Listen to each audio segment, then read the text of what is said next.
Hailey Reese, and welcome to yet another Wine Wednesday, where every single Wednesday we sit down and on my side over a glass of wine and on your side over your favorite beverage of choice, we just chit chat about whatever it is that we're talking about that week. This week is extra special because this week you guys are going to be dictating what I kind of go off on tangents about based off some emails that I've selected that you guys have sent in to askhailey@haileyreese.com, which is my email for you guys to ask me about real life things and ask me any questions of anything that you want advice on. And while I am most certainly not a professional in any aspect, I give based off of my life experiences the best advice that I possibly can. Last week, one of you actually suggested that for one Wine Wednesday a month, perhaps I could go through some of these emails and just chit chat with you guys about whatever it is you guys want advice on. And so that is exactly what we're going to be doing this Wine Wednesday. I just said Wine Wednesday 10 million times. Do not take a sip if I do that. And I've decided to once again throw my class out the window and fill my wine to the brim because I feel like this is going to be a super lengthy video, which from what I've read, you guys actually enjoy. So I thought, you know what, let's fill this baby pretty well to the brim, just leaving just enough space for my crazy hands to not spill it everywhere.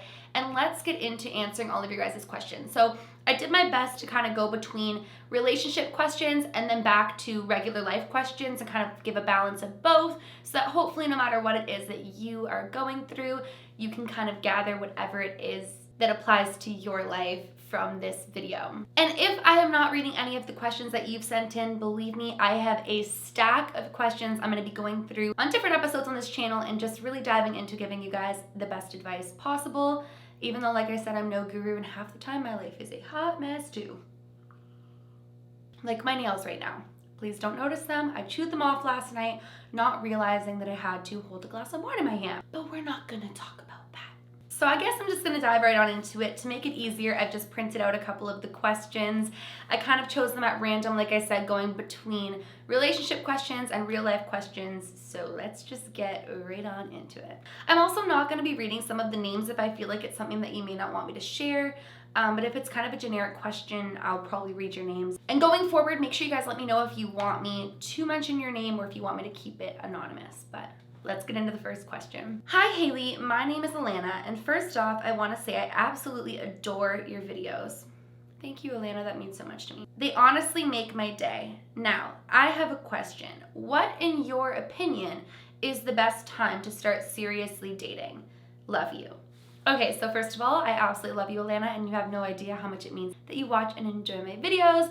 This is one that I really wanted to talk about because I feel like I get this question so often, especially as somebody that got into a serious relationship super young. And I'm gonna try to really talk to you guys about this on two different opinions that I have, because as somebody who got into a relationship super young, I am obviously for getting into a relationship young, but also as somebody who got into a relationship super young, I'm actually against it in certain ways. So I guess I'll kind of start with my personal experience with getting into a relationship young and then answer when I think the best age is. I think I met Tyler when I was 14 or 15. And we had a very rocky start. We were kind of like, we liked each other, but he also liked other girls. And I also was in a weird place with other guys because we were young and, we're just starting to develop these feelings of wanting to get into a relationship. And so I believe I got into my relationship at either 15 or 16. Yeah, so I was 15, now that I just calculated on my fingers like a child. And I will say, at the time, I felt so mature, I felt so grown. I would talk to adults and they'd be like, there's no way you're gonna be together forever. And I'd be like, this is my person, we're gonna be together forever, at the age of 15 when we first started dating. And it was really great in one aspect to start dating somebody super young because you get to grow together, you get to build together, you know that you're with each other for all of the right reasons. Their family becomes your family and your family becomes their family. And there's this beautiful balance of growing with somebody and having a continuous support system outside of your friends and outside of your family. I can also say that around that time, I was going through extreme bullying and I had severe social anxiety where I was unable to really leave the house. I touched on this in the past and I can do a whole video on that time of my life as well if you guys want someday. But Tyler was very much the opposite of me. He didn't care what anybody thought of him in a good way. Obviously, he cared what people thought of his character, but he ultimately didn't care what people who didn't know him thought of him, because he felt like he was so confident and secure in who he was and what his life mission was, even from that young age, that he never based his self-worth or his self-value on that of others. And at that time in my life, I was basing so much of my self-worth and my self-value on the opinions of others. So I really believe that at that time in my life, he saved me. The initial person who saved me was my mother, but I really do believe that I would never have grown into my self-confidence if I hadn't met him so young. Now, where I get on to the topic of, in a way, I am against starting to date young, is that the only thing I would ever regret about starting a relationship at such a young age is that I don't know single Hailey. Like, I have never really had the chance to get to know who Hailey would be if Hailey had spent years. I am talking in third person, and that is gross. I've never really had the chance to get to know. I've never spent years alone. I've never, I didn't go through my teenage years discovering who I was without being in a relationship. And I don't base my identity on being in a relationship, but I definitely think that it's important to enjoy your teenage years and to learn about yourself and find out who you are and what your core values are, and, really value your independence as a woman or a young man. So for that reason, I'll sometimes encourage people, like, meet them later in life. Meet them in your early 20s, start dating in your 20s type of thing. But at the same time, I'm a hypocrite because I wouldn't change meeting Tyler at 15 and getting into a long-term relationship at such a young age, because like I said, it saved me, and I always had that person to fall back on, and I always felt so confident and safe and secure, and we really learned about what love was together, and we really learned about what we wanted in a relationship together, and we got to grow together. So getting back to your question, as I just went off on a tangent, I hope that you're absorbing that for what it's worth. I don't think that there really is a right age to start dating. I think that when you feel that you are happy and you are confident in who you are without anybody, when you feel like bringing yourself into a relationship will add value to yourself and not take away from yourself and not pull away from who you are, then I think that you're ready to start dating. I think that if you are excited to get into a relationship because you're excited to be vulnerable with somebody and share your heart with somebody and build each other up and bring out the best in each other, then that's the time when you're ready. Never get into a relationship because you feel as though others are. Never get into a relationship because you feel pressured to be with somebody. Never force yourself to feel like, oh, my clock is ticking, or hey, all my friends are in relationships, and you get into one. I think the most important thing and the key factor to knowing if it's the best and right time for you to get into a relationship is if it just feels right. If everything about this person feels right, if you feel like the best version of yourself when you're around them, if you feel like you truly love yourself and this person respects you, sees you for what you are, and reciprocates the love and respect that you're giving towards them, then I'd say you're ready to be in a relationship. And for some people, they may not find that relationship until their late teens, early 20s, and others may get into a relationship at 15 years old and it may last. It's really all about you. It's about your journey. It's about your path. And if you feel as though this feels right, then I would never put your age on it. As long as everything within that relationship, even the relationship itself, is consensual and positive and legal, then I'd say that there's no real age. It's all about feeling ready in your heart. And I hope that that is a good answer for you, because that's the answer that, as somebody who got into a relationship young, and I've definitely had experience in relationships, that's probably the best advice that I could personally ever give somebody on that subject. So I think serious relationships most of the time just fall into your lap if they're meant to be. So there's no real time to start seriously dating. Have fun, date around, do your thing, do what sets your soul on fire, do what makes you happy, and your serious relationship will come at you probably when you least expect. So I love you so much, Alana, and I hope that answered your question. I'm long-winded. This is going to be a long video. There's a lot of names in this, so I really hope that I'm allowed to say the names. However, I'm not going to say any last names. There isn't any, so it should be okay. But hi, my name is Emily, and I'm in 6th grade. In 3rd to 5th grade, I went to a small school, and everybody already had their cliques, so I was bullied for my weight and a lot of other things. I'm so sorry. It was mostly a girl named Kendall and a boy named, I don't know how to say his name. I'm sorry. So I finally moved, and ever since I've had body image problems. I've started to have some social anxiety. Watching your most recent Wine Wednesday, I am having the same problems as you did. So if you have anything that could help, please let me know. I love your videos so much. Feel free to use names in your video if you end up seeing this. Thank you. Emily, first of all, I love you so much, and I am so blessed that you watch my videos, that you enjoy my videos. It means so much to me, so thank you. I'm so saddened to hear that people have brought you down to the point where you're starting to deal with social anxiety and you are dealing with body image problems. It's not easy, but I can tell you that so many people have gone through it. I can tell you that the most successful and the kindest people in the world have gone through it and grown from it and learned from it and moved on from it. Most times, Emily, people who are hurting themselves will hurt other people.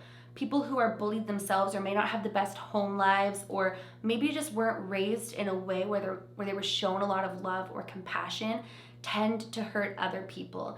And I think it is so sad that people ever made you feel like you were less than because of your weight or because of your body, because I'll tell you right now, that does not define you, and that will never define you. Your weight will fluctuate throughout your whole life. Believe me, we all go through it. We all fluctuate in our weight.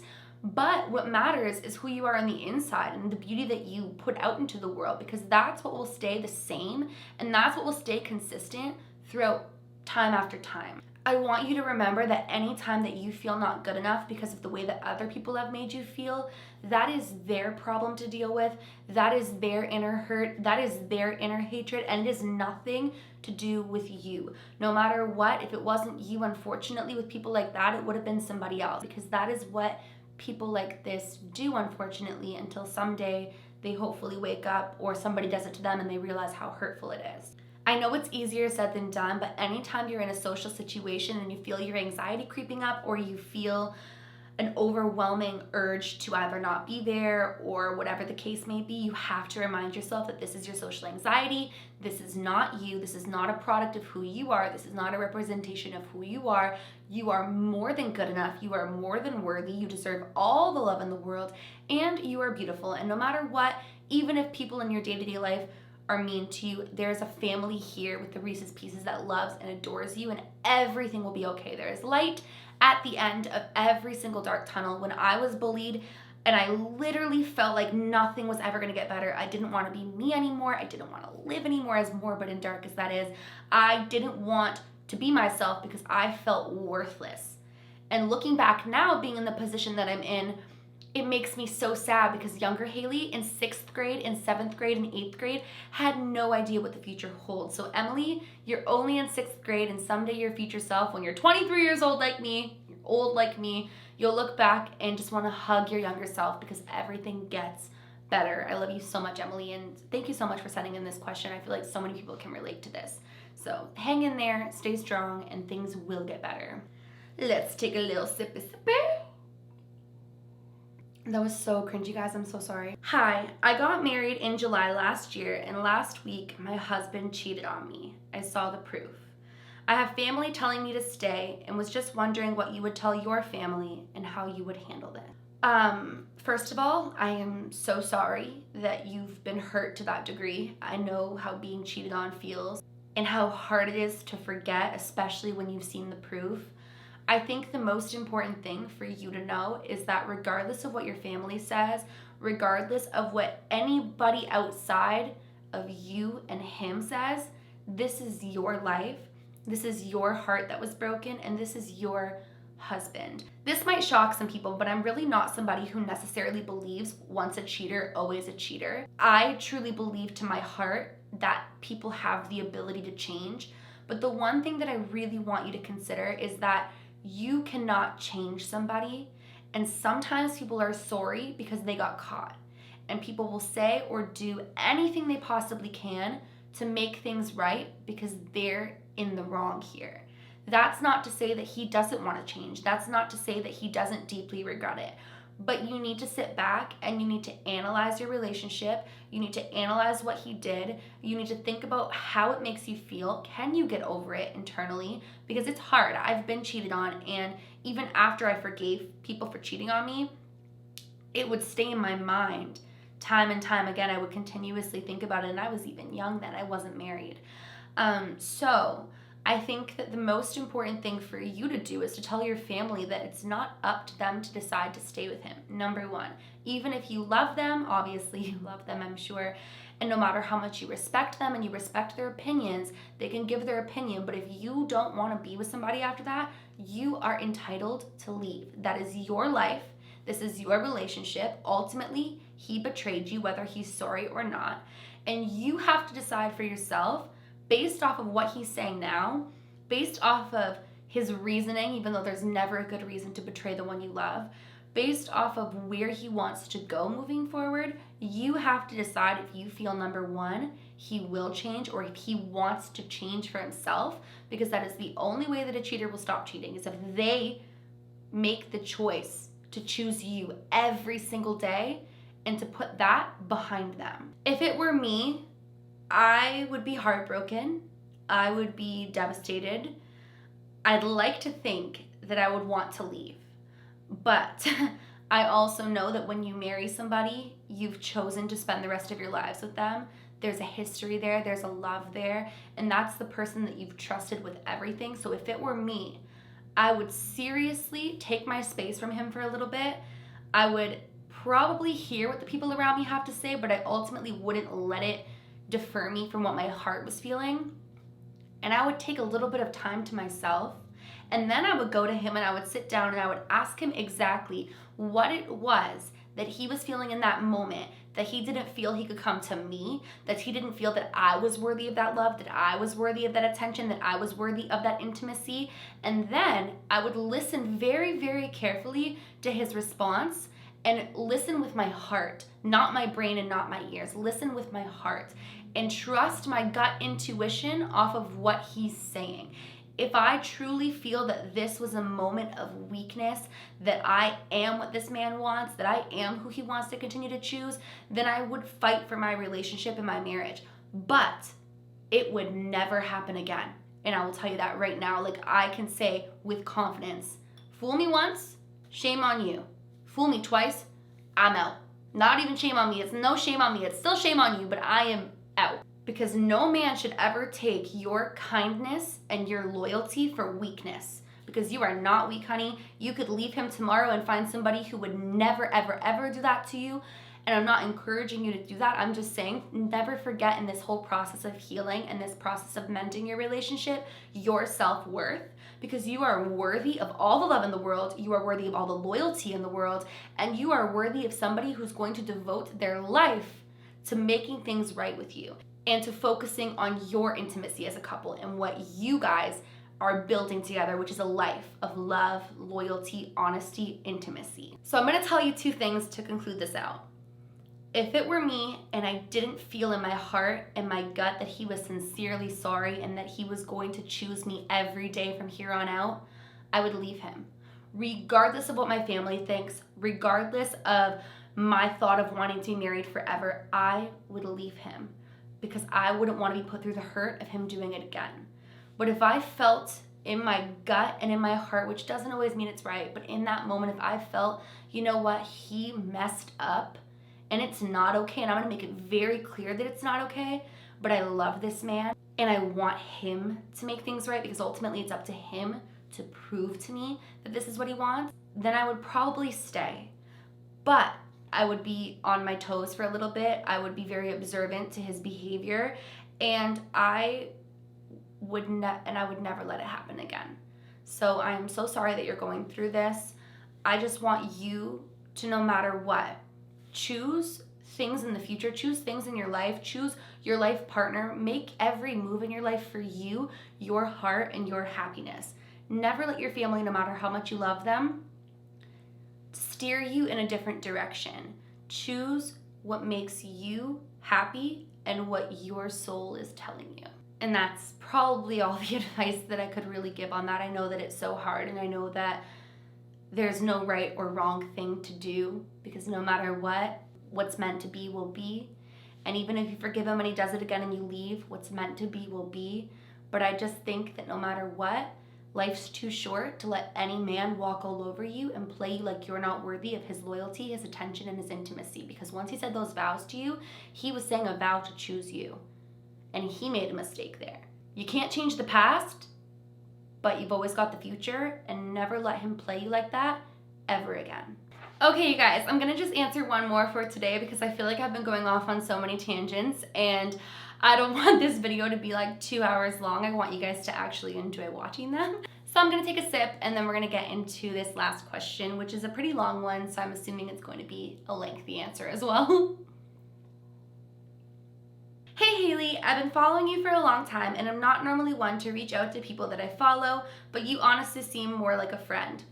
Stop it. This makes me so happy. I have to stop right there because I always tell everyone in my life, these videos and all of the videos that I do make me so happy because I literally feel like I'm talking to my best friends and my family members. And when I tweet you guys and talk to you guys in the DMs and in the comments, I just feel like I'm talking to my best friends in the whole wide world and my family members, and it just feels so cool that you guys feel the same. So sorry. I just want to start by saying that you are so incredibly inspirational, and I want to thank you for all that you do and how you try to help and spread love to everyone. As someone who seems able to focus on the better things and spread light and love, how did you start focusing on light instead of the more depressing things in life? I went through a lot during primary school and high school, and ever since then my anxiety has been insane, and I feel like focusing on the light is something that is really difficult. I feel like it's just a habit now. Could you suggest a way to overcome this or share how you did? I'm studying to be a high school teacher, and I would really love to be able to teach this to my future students and to share my experience with them so they know they're not alone. That is so beautiful. Thank you for being so unapologetically you. You are such an inspiration, Lucy. Wow, okay, Lucy, I love you so much. Like, this means so much to me. Number one, the fact that you even want to apply this type of outlook on life to your teaching means so much to me, because in high school, oh goodness, did I need that. That was the darkest time in my life, and probably, yeah, the darkest time in my life. I didn't see much light in that period of my life. And so to have a teacher that's going to be you to your future students would have been so therapeutic and incredibly inspirational for me. So please do that. That's beautiful and amazing, and I love you so much. Yeah, okay. Number one, I am definitely not somebody who is optimistic and looking at the light in every single situation and every day of my life. However, I never spend a day spending the whole day focusing on something negative.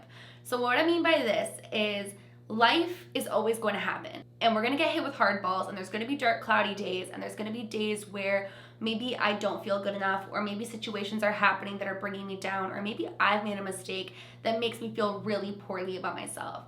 And I'm not going to lie to you, I'll spend normally now about an hour crying it out. And lately, I had like 2 instances in the past 2 weeks where I just cried. And I called my friend Andrew and I just cried to him, and he was like, Hailey, come on, you're better than this. And I was like, you know what? You're right. And an hour later, I was feeling optimistic again. Now, I kind of touched on this with you guys in one of my previous videos, where I basically said where my whole eye-opening experience happened to change my life around and to stop focusing on anything dark, anything negative, any social anxiety, any depression, was the moment that I almost died, and I was laying in a hospital bed recognizing that around me were all of these elderly people coming in and going out, and I was there day after day, and they could not fix my respiratory problems. They could not reinflate my lung. And it was the most humbling experience of my life. It was the most traumatic experience of my life. It was one of the most challenging experiences of my life. But like I said, it was the most humbling, because I realized as these elderly people around me were coming in with spontaneous pneumothorax, which is what I had, a collapsed lung. Their lungs were inflating overnight and they were leaving, and me as this 19-year-old girl was listening to these doctors and nurses telling my mother that they didn't think I was going to pull through. And every moment of spending days depressed over people that didn't like me, or spending days hurting over these girls that bullied me, or spending days feeling like I didn't look good enough, or I wasn't pretty enough, or I wasn't good enough to accomplish my goals or dreams, or that I wasn't great at this, or all of these pointless days that I spent depressed over such minor things in the grand scheme of life, they all were replaying through my head. And I realized life is way too short to care what so-and-so on the street thinks of me, or so-and-so on Twitter thinks of me, or what this person in passing thought of my character, or this person who saw me at my worst moment thinks I am. And I had this epiphany of, I want to spend my days enjoying what life has to offer me. Spend my days, smelling the grass as it's freshly cut, or listening to the birds chirping. And it sounds so corny, but when you think your life's about to be gone, all of these little things that I was passing by every single day suddenly became these big things that if I died tomorrow, I was gonna miss. These friends that I had, that even through the good or the bad or whatever happened between us that I had to hold on to, I was gonna miss them when I was gone. This beautiful mother and this amazing dad and these greatest ever grandparents and awesome sister that I was given. I replayed every moment that I fought with them over stupid things. And I thought to myself, what if it was taken from me right now? Not everybody gets the chance to lay in a hospital bed and have this epiphany. Some people's lives are taken like this. And that was kind of the moment that I realized that even on my darkest days, I wanted to find good in them because I was here, I was alive, I was healthy, I have a roof over my head, I have food on the table, no matter what I've been through. And I'll tell you guys, I'll get into a whole video on it. In my childhood, we had days where we didn't know where our next meal was coming. We had days where we always had a meal, but it was difficult to always get there. And even then, I remembered laying in the hospital bed and there was this boy who, when my family lost their house because my grandpa was really sick and we had no money, we were putting it all into his medical and it was a really dark time for my family. We ended up losing our home. And this kid tweeted about it saying that I'd lost my home or whatever. And I was so embarrassed and I was so sad at the time. But you know what? I looked back and I thought, why did I care what he thought? I had so much love around me. I was embarrassed to go to school because people knew I lost my house. Well, you know what? I had so much love around me. And so I guess to answer your question, there are still depressing things in life that get my attention. And how I choose to focus on the light is I give it enough attention for me to move on. Sometimes a good cry is all you need. A good cry and a good venting session. Talk to someone around you. I'll be depressed over something and I'll be dealing with severe anxiety and I'll be overwhelmed and sad and not feeling good enough. And I'll spend maybe a night at worst crying it out and talking to someone and feeling bad for myself in that minute. But as soon as I'm done, as soon as there's no more tears left to cry, and as soon as I start to feel like, okay, I've cried it out, I've said everything, I think about every beautiful thing I have in my life. So if it were to happen right now, if someone were to severely hurt me and I feel unworthy and I feel sad and depressed, I'll give it that little bit of attention. It's not that I don't focus on it. I'll give it a little bit of attention where I'll cry it out. I'll address it head on. And once I'm done addressing it to really focus on the good, I'll say, well, you know what? That isn't anything. Depression isn't going to get me because you know what? I have the most beautiful family on the internet. I have a roof over my head. I've never in my life gone without, no matter how hard it's been. People might not like me, but you know what? I have people that I love around me and that see me for me and value me for me. And I have air in my lungs and I have a functioning body and I'm able to live each day doing what I love. And I'll start to focus on those things. And suddenly this thing that was getting me down, the negative that comes with life, is so irrelevant because I've got another day. Tomorrow's a new day. And that's kind of my mentality on focusing on the good and the light in life is there's always going to be darkness. But if I pay that attention, it's a disservice to the universe, or in my instance, God. That's what I believe, but to each our own. It's a disservice to that, to dwell on that when I am here with the life and with a purpose and with another beautiful day in front of me. So if I could suggest to you any way to overcome dark moments in your life, people that will hurt you, times of depression, times of anxiety, is to, in the face of darkness, look at the light. Because no matter what, if you're here, if you're alive, if you're well, if you've got love in your heart, if you've got love around you, if you've got a roof over your head, if you've got people supporting you, and you might not have all of them at once, but if you have any of that, you are blessed. You are so much more blessed than you even think you are. And whatever it is that you're dealing with, This too shall pass, but that good will always stay. So all you gotta do is whenever you're in a position of tough times, take a deep breath. If you've gotta cry it out, hit it head on, don't avoid it. Never ever just focus on the good and avoid the bad or the darkness. That will become toxic and that will come to the surface like a flippin' blackhead. You gotta nip it in the bud and face it head on, address it, and think of all the good things in life and then think of what you can do to overcome that. So if I'm depressed because I feel like I've been unproductive and my channel's dying and I'm not doing well, which is something that I was thinking recently when I was researching instead of posting videos, I started to get depressed and I was like, whoa, address it. Okay, have I not been uploading? Sure. Has it been going the greatest? No. But you know what? I have tomorrow to upload better content. I have tomorrow to do even better. Right now I'm blessed. I have a roof over my head. I have food on the table. I have people around that love me. So you know what? Yes, this is a problem. Yes, I'm addressing it. I've found a way to move on from it and I'm focusing on the good so that that isn't even on my mind anymore. And that's the best and biggest key to life. Hit it head on and move on from it. If you're in a bad breakup, address it. Listen, this has to end. We've got to move on. This is gonna hurt. I'm gonna cry. I'm gonna mourn. And then you know what? I'm still gonna have a beautiful life ahead of me because I've got air in my lungs, I've got a purpose in my soul, and I've got a roof over my head, and I've got food on the table, and I've got people around me that are loving and supporting me. And this little thing is gonna go away, but this beautiful life is still gonna be here, God willingly. And that's the way that I choose to look at life, is just there's always gonna be BS that comes to the table. There's always gonna be dark days. There's always gonna be, unfortunately, anxiety and depression for some of us that may seep in, but light will always overcome darkness. And so that's kind of my coping mechanism, is realizing that life's too short to care about the dark things. I'll give them the attention that I need to heal, and I will choose to move on out into the light. That tunnel will be behind me, and the light's right in front of me. And that is the wine, sisters. I've been talking so much, I haven't been drinking, so now I'm like that person at the party where you're like, chug, chug, chug, chug, and I'm like, okay, I got you. I couldn't do it, guys. I needed a little more class in my system.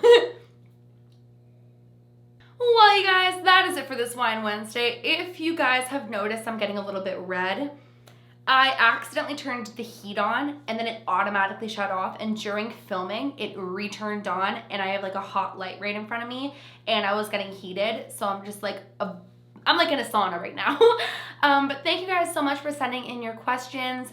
I may or may not do one Wine Wednesday a month reading your guys' questions, but regardless, I want to do one video like this at least a week and just chit chat with you guys about everything and anything. So if you guys have already sent in your questions to askhailey@haileyreese.com, they're there. I've either seen them or I will, and I will answer them. But if you guys have yet to send in your questions and you'd like to, the email is once again askhailey@haileyreese.com.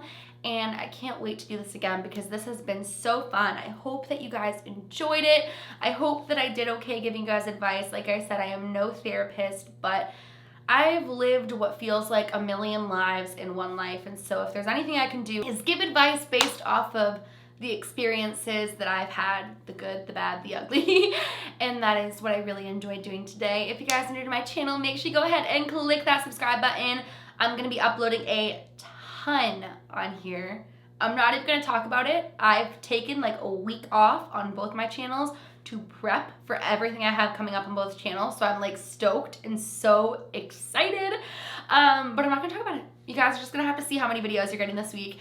And that is it for today's video. Until next Wednesday, cheers babies. Didn't even